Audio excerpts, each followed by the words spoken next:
Alex Sobel. Thank you, Madam Deputy Speaker. This budget today is made in the context of the UK having the worst economic performance during COVID of any major economy and the highest death toll per capita. The government has failed to protect the nation's health or the nation's economy.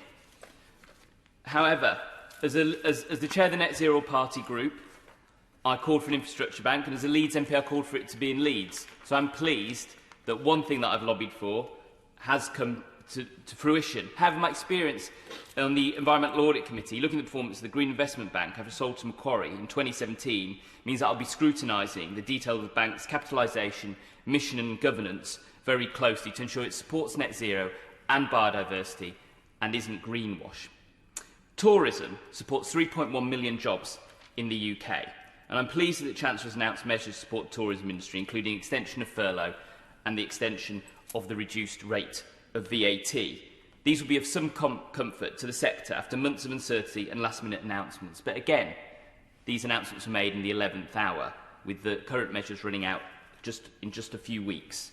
But the Chancellor's announcements fall short of Labour's calls for 100% business rates relief for retail, hospitality and leisure to be extended in England for at least a further 6 months from July.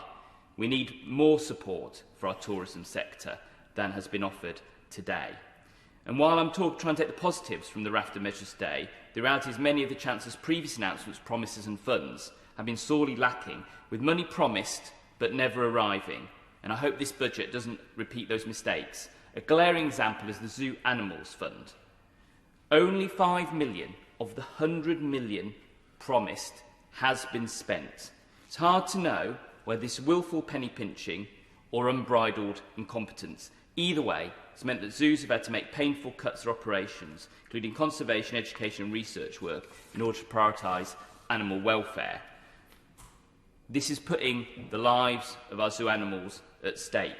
But it's not just animals. The same goes to the Green Homes Grant, where vouchers have been issued very slowly or not at all, and installers have not been paid in a timely way, risking that industry as well. And people have been left suicidal by a lack of support. The Chancellor may remember receiving a letter from Stephen Liddle, one of the 3 million taxpayers excluded from meaningful support during the pandemic. He said, "I paid my taxes for 2019-20 in May, so I'm a good person, yet I've received zero help and support, absolutely nothing."